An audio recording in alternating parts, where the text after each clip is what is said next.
Let's now look at the 4 models of adaptation that exist to the challenge of modernity that we just discussed in the last video. If you remember the quote of the Syrian philosopher Al-Azm that we had last time about the discrepancy that exists between the self-image of the Arab and Muslim people, of looking back at the great history, and the perception of contemporary life that falls short of this grand expectation that these people have of themselves, you see the problem that the challenge of modernity poses for the identity and self-image of the Arab and Muslim nation. And by the way, this is a common problem throughout the developing world. And it's this unwilling recognition that formerly peripheral nations in Western Europe and elsewhere have, in the course of the 19th century, passed them by and now relegated them to a peripheral position in history in turn. And those of you who might have followed Professor Zelikov's course here on Coursera about modern history might have learned that there's something distinct about the modern period, something that sets it qualitatively apart from earlier historical epochs. And that qualitative difference is primarily defined through the exponential rise in industrial production and scientific innovation that exists in the modern period. And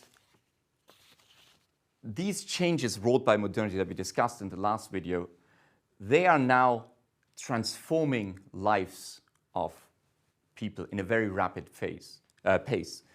And you yourself right now are probably the best manifestation of this change. You're now sitting somewhere in your homes, literally spread around the world. You're listening to an Iranian guy speaking with a German accent from a Danish university, teaching to a broad, literally global audience. And we're all here in a common endeavor. You will, in the forums of this course, you might reach out, make friends, argue, struggle with people you have never met, but who are now possibly becoming your friends or at least your acquaintances. So you are right now the manifestation of the modern move from particularistic local lives to ever broader range of experiences. And that is, in a sense, the essence of modernity. In this move from the pre-modern local particularistic lives to what we experience today, there's a tremendous opportunity for personal growth, advancement, emancipation. But the implications are equally terrible for old certainties, the stability that pre-modern life encompassed. That is now gone. To give you an example, at my grandfather's tomb, by the way, this photo is not my grandfather's tomb, but at my grandfather's tomb, there is an elaborate inscription in calligraphy on the wall that states in heavy prose his lineage, how his family moved from what's present-day Saudi Arabia and Iraq, moved to Iran, how him and his forebears were, the centers where they were trained as Islamic clergy, the names of the ayatollahs under whom he studied, and on whose his reputation and standing in the local community in which he now existed were based. So knowledge, which was the basis of his social standing, used to be static, traditional, hierarchical, and closely linked to social position and lineage. And that's something that is now changing in the modern period. The old certainties that existed and that defined human beings and kept them in place are now gone. You're yourself right now the best example. You're listening to me. In the pre-modern times, you would not have had access to that kind of information. And you will, with that information, you will go and challenge your parents, your teachers, me eventually in the forums. So the barriers to engagement, to knowledge are dramatically reduced now. By And this is not something that the internet has brought, but I'd like you to remember that this is the continuation of a 2 centuries long process of modernity. And 2 rather well-known German philosophers have 150 years ago already quite well expressed this phenomenon. Here in this photo you see the building of the first Aswan Dam in Egypt, and Marx and Engels in their manifesto describe the process as follows. All fixed, fast-frozen relations with their train of ancient and venerable prejudices and opinions are swept away. All new-formed ones become antiquated before they can ossify. All that is solid melts into air. All that is holy is profaned. And man is at last compelled to face with sober senses his real conditions of life and his relations with his kind. Dislocations of this modernization process were already extremely destabilizing in the societies where the Industrial Revolution originated. So now imagine how much more destabilizing and overpowering it must feel in societies that did not produce this development on their own, but where it was imposed by foreigners. In this photo you see New York City. It's a settler colony of white European settlers who are building a city in their own image as they knew it from Europe. And in this painting from the early 19th century, the city is still distinctly European, distinctly pre-modern. But it's already a developed city. And now compare this photo from the late 19th century, roughly 70 years later. The whole city is transformed. You have now traffic on several levels. You have large-scale immigration, you have large-scale industrial production in this city, poverty and extreme wealth, all the symptoms of an extremely rapid modernization process. But don't forget, this is in a white city of European settlers in a place that they control. And you will see similar things in London, or Paris, or Berlin. And now imagine the same process happening much faster in Karachi, in Tehran, in Cairo, faster and imposed from the outside. So you can now get a sense of the dislocations, the psychological alienation that is felt by people in the so-called third world as they undergo this overwhelming process of modernization. The sentiment to remember is that the dislocation and alienation felt by modern man is the same in the Western European countries where this process originated, as it is in the so-called third world where the process is now imposed. However, you now have the added complication of the process being much faster, and it's being imposed by ethnically different outsiders. So you now have the whole colonial aspect to it. As you see in this photo, for example, it shows French white colonial officers, and they're white, in this case they're mostly Russian Foreign Legion soldiers commanded by French officers during the capture of Tunisia and the turning of Tunisia into a protectorate of France. So now imagine how this, and with their arrival in Tunisia, the whole modernization process, industrialization, the whole thing that we just discussed with New York and other places is now happening in Tunisia. So imagine how this process now must have been perceived by the average Tunisian, who is now not just feeling the objectivation of general modern man, but on top of this, the subjugation and dispowerment of being a colonial subject, being in a white-run place. And one of the most powerful literary descriptions of the devastating effect of modernity in the guise of colonialism, in my view, is by the Nigerian writer Chinua Achebe in the first book he wrote as a very young man, Things Fall Apart, which is exactly the story of a young, actually it's in the book he's not young, it's a chieftain, a traditional African dignitary who cannot come to grips with the transformation of the economy, the turning of subsistent agriculture to cash crops that have to be delivered to the colonial authorities, and how his whole life and the social system on which his position, his feeling of self-worth, his identity was based is literally falling apart, as the title of the book refers to. So try to keep this feeling of loss of control in mind. And in a Muslim context, we have similar writers who describe the impact of modernity on their societies. In the Iranian context, I'll now just take two randomly selected, not that randomly, but two examples from the Iranian context that we have similar examples, obviously, from the Arab literary world. Here we have Sadegh Hidayat, and who is the quintessential modernist writer of Iranian literature, often compared to Kafka, who transformed literature in the modernist guise, trying to adapt to the style of writing to what life as a modern man encompasses.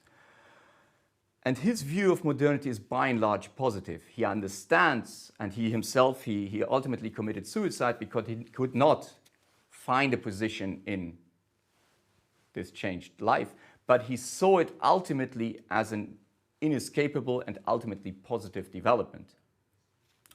And he saw traditional life as certainly not something worth returning to. His problem was precisely as we discussed earlier on with Faust, of modern man being stuck in a traditional society that is not moving as fast as the external life conditions are. And in contrast, you look at Jalal al-Ahmad, whose best-known book is Gharb Zadegi, which means is variously translated as West toxification or being struck by the West, where he accuses his fellow intellectuals of being ensnared by Western ideas, Western modes of living. And there's a sense of almost romantic longing to going back to pre-modern times. And his view, for example, of the clergy is dramatically more positive than Hidayat's has. And this tension we see throughout the developing world, and particularly in the Muslim context, where on the one hand, traditional life is held as a model worth returning to, and on the other hand, writers who try to embrace the changes of modernity and trying to find their own interpretation of it. And that continues to be a problem that, as we will see as we go along. So let's restate. The experience of modernity is one of an overwhelming force that reduces individuals and groups to mere objects of history. And therefore, there have been various attempts to regain subjectivity, to regain agency, to try to mold your own fate and your own history, both in the West, where this process originated, and certainly in the developing world, where this process is now coming as an outside force. And faced in a society whose traditional idea of culture, whose traditional idea of identity is closely tied up to religious notions, it's clear that the engagement with religion is going to now play a strong role in these various attempts to come to grips with modernity. And there have been, roughly speaking, 4 broad approaches in the Muslim world to deal with the challenge of modernity in ideational terms. And remember that these 4 approaches that I'm going to lay out in a few seconds are ideal types in the Weberian sense. So you will find that they're deliberately purified concepts. So and for analytical reasons, we focus on certain aspects of them. So in reality, you will find elements of all 4 approaches in the various countries you will see. But try to keep them for a moment analytically separate, so just to make clear what the difference between them are. And the first approach is the complete emulation of the West, which then comes with it comes a strong tendency towards secularism. And similar to the Japanese tradition, or the Japanese reaction to the foreign intervention you now have in the 19th century in Muslim countries, particularly in Turkey and in Iran, but also elsewhere, intellectuals and government officials who now argue that we need to copy what the West has done and what is the source of the West's power and strength. So you now see, as in this photo here, the development of modern institutions dedicated to, in this case, this is the University of Cairo, so you have now new universities being founded, not in the tradition of Muslim learning, but modeled on Western science-oriented, rational learning. You have, as in this photo, which shows the Ottoman Ministry of Defense, there's now the, both in architecture and in organizational structures, the attempt to copy what has made the West powerful. And here, for example, you see the Ottoman Sultan passing by an honor guard of Ottoman soldiers that are at this time trained by German officers. So they are now trying to copy what is happening elsewhere. And in the Ottoman tradition, and we will come to this later on, this whole process of copying of the West is known as the Tanzimat, the reform movement. And in this contemporary photograph, postcard, you see Turkey is this woman in the front who is not coincidentally not wearing a hijab, not wearing a veil, and she's just been liberated from the chains of tradition that held her back. And the people who have liberating her is the Sultan and his dignitaries, who are the embodiments of this reform movement, trying to move into modernity. And you see in the back the different flags of the Ottoman nations, you know, the Turks, the Greeks, the Armenians, etc. So during this, at the end of the Ottoman period, you have one Turkish officer who then reacts. You have the Young Turk movements who say this is not going enough, we need to go even further.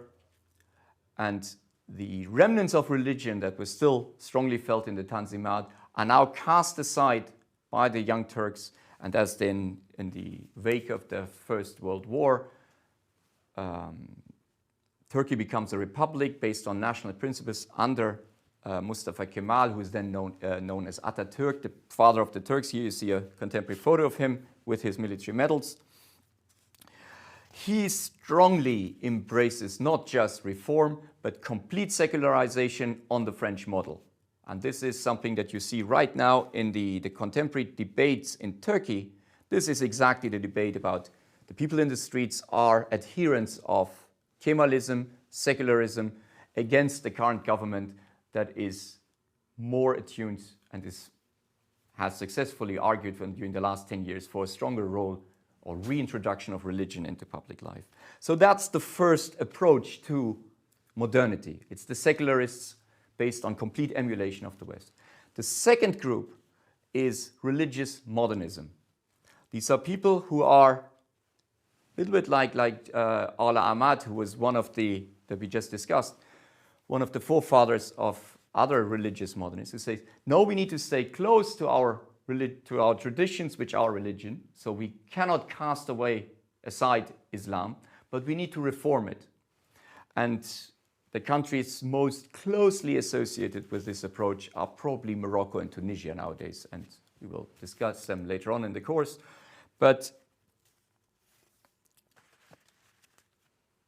keep in mind that this is by far the most prevalent response to modernity. You think there is a desire to keep Islam in the public life and not just in the private life, and trying to reform it and there's a general assumption that Islam is compatible with modernity and therefore it needs reinterpretation, but based on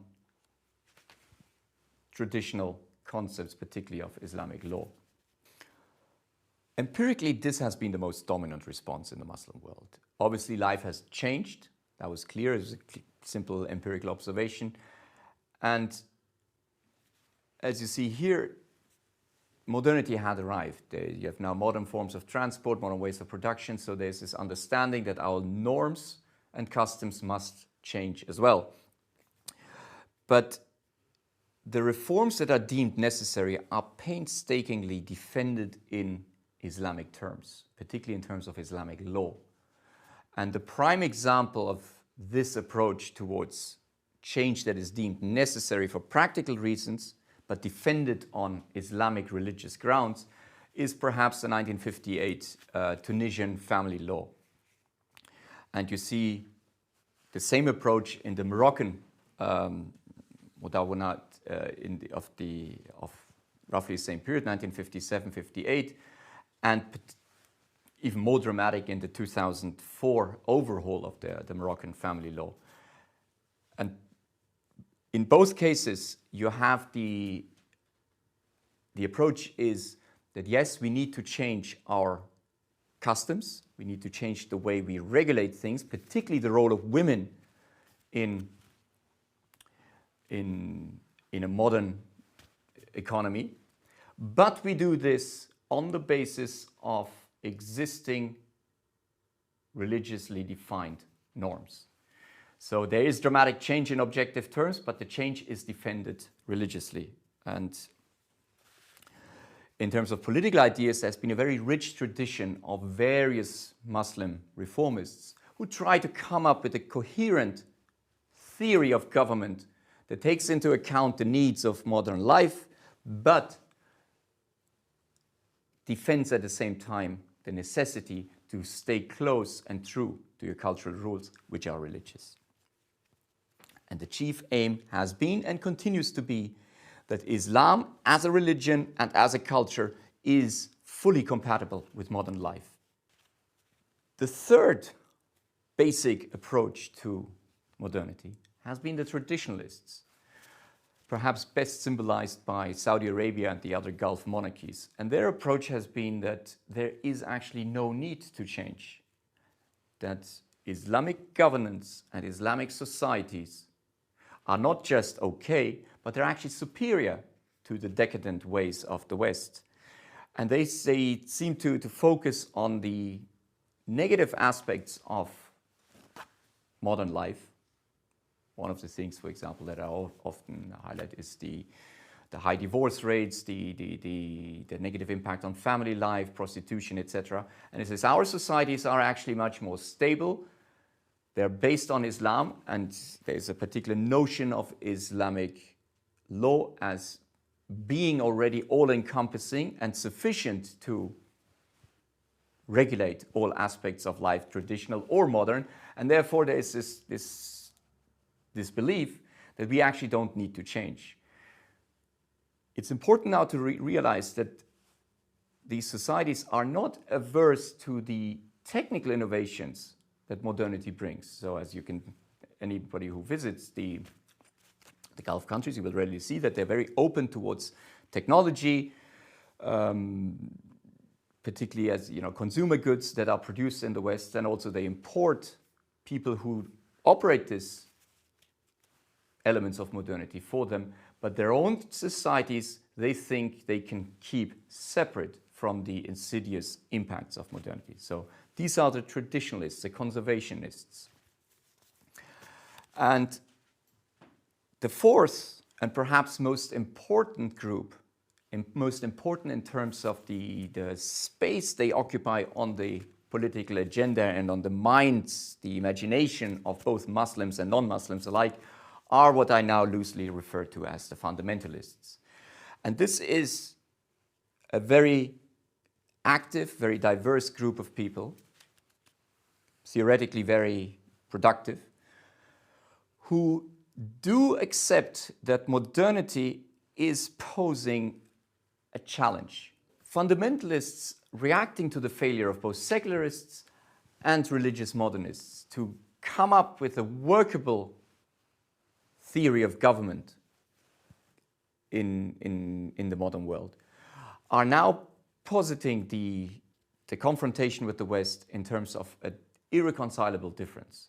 They present Islam as inherently superior to both capitalist and socialist approaches from the West, And they look at the practical failures of Arab governments or Muslim governments that has been based on the emulation of Western models.